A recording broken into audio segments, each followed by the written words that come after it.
So, the last question. As one of the employees, what should we care about under the new work styles, like remote working or? If you're a remote worker, what should you do? Or if you're a hybrid worker, what should you do? I mean, which one? All three?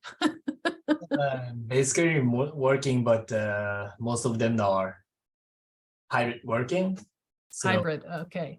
If you're hybrid, what should you do? Mhm. Well, first of all, when you're working remotely, you know what the cons are. So that means you need to start having conversations with your bosses about regular meetings. And if your boss doesn't initiate the performance management discussion, you initiate that discussion. You can also initiate time spent on career development activities. You say, okay, I get my work done, but can we start talking about what my career path might be? So you would have had that conversation by going into your boss's office and saying, hey, can we talk about this? This is something you can talk about virtually as well.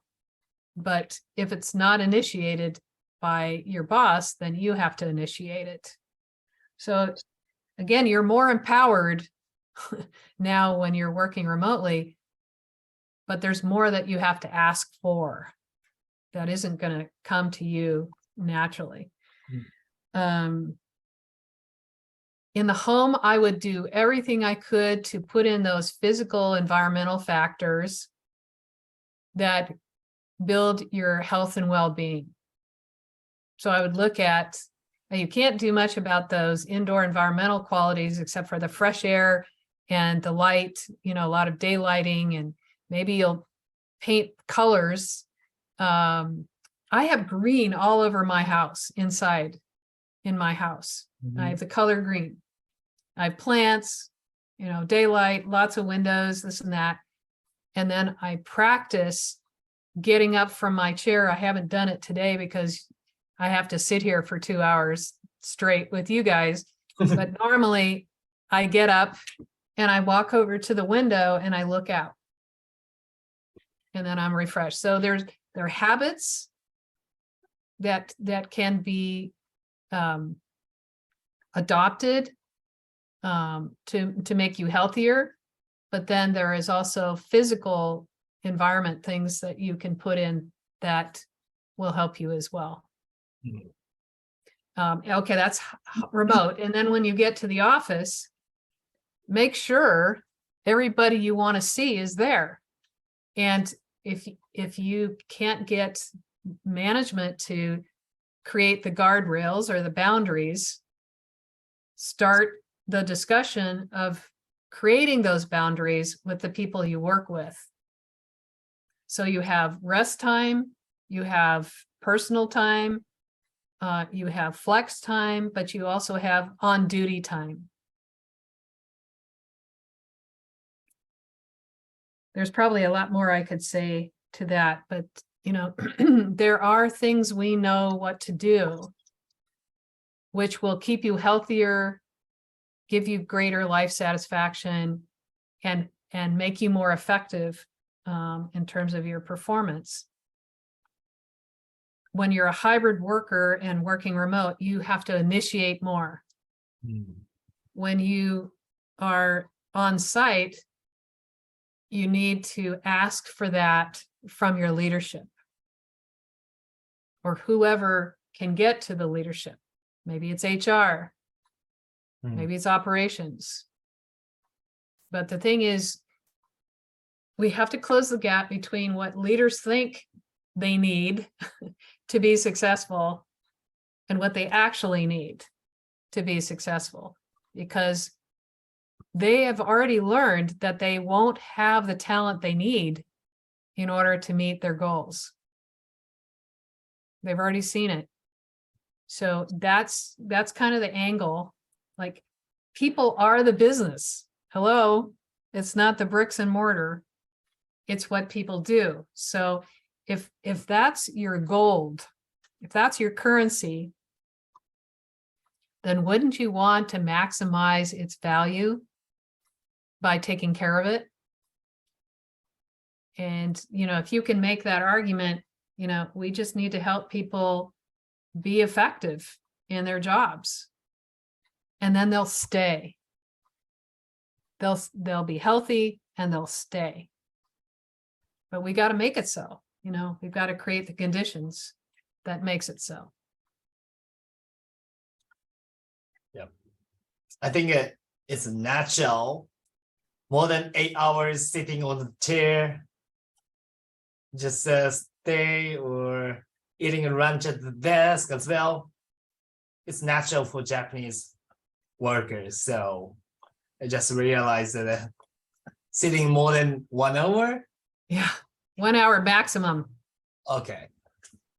Is bad for health. Yeah, I mean, there's physiological evidence. I could point to the articles. Your body is breaking down when you sit for 3 hours or more a day. When you know the data, then you go, oh my goodness, I need to change what I do.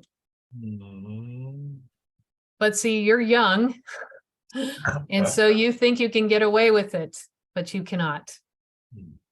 It accumulates. We should have a whole session on how your physiology changes when you work. And what you're setting yourself up for in terms of illness, injury, and disease, and death. Gotcha. So, Aishin, do you have last questions, or we're gonna finish because Right, yeah. But the impacts of work on physiology, I think, would be a really interesting one too, because the word in the English-speaking world too, of work by death by overwork. So it would really, hit very close to home, I think, for us in Japan. Yeah. I will give you two statistics that will shock you. One is there was an empirical study of the number of unnecessary deaths per year in the United States solely attributed to bad working conditions, 10 specific working conditions, like heavy workload, long work hours, etc., no health care. 120,000 excess unnecessary deaths per year are attributed to these work-related factors. Only, not anything else. Everything else was controlled. It's just, and the other statistic is it costs people in the United States $1 billion extra dollars a year in healthcare costs for those 10 working conditions. And where it comes from is a book called Dying for a Paycheck by Jeffrey Pfeffer, one of my favorite people. But I mean, you can bet on it. So here's the deal. Nobody until this book has ever quantified what is the physical and financial consequence of bad working conditions. Right. He and his colleagues did. It's just there in black and white. Wow. That's a really powerful and very troubling. Yeah, it's not even exposed. It's not even exposure to toxic chemicals. Right. It's not. Right. It's just no pre-existing conditions. I'm guessing as well. Yeah, no pre-existing conditions. Okay. What did you think of the blueprint paper? Because this is really out there. This is here I have this ball called this cross-functional managerial structure, and I'm going to throw it, I'm going to pitch it, and I hope it gets caught by some company that says, okay, I'm going to try it.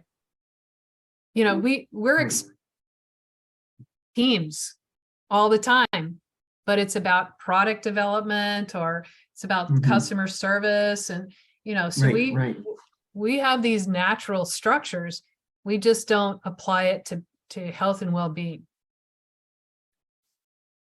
That's right. That's right. Right. I feel like it would take a large, organization to kind of set the, like, kind of model a mirror, because I think people like at it, like they understand the argument and like it makes so much sense. It's like so common sense almost, and yet again it goes back to like persuading leadership and really like showing what the devastating impacts at a humanitarian level should be enough to convince people, but then you have to like attach the dollar, like the how much loss there is financially, right? And so it's just a matter of That's why I put that table together to list all of the costly impacts of bad decision making or anti-health related decision making.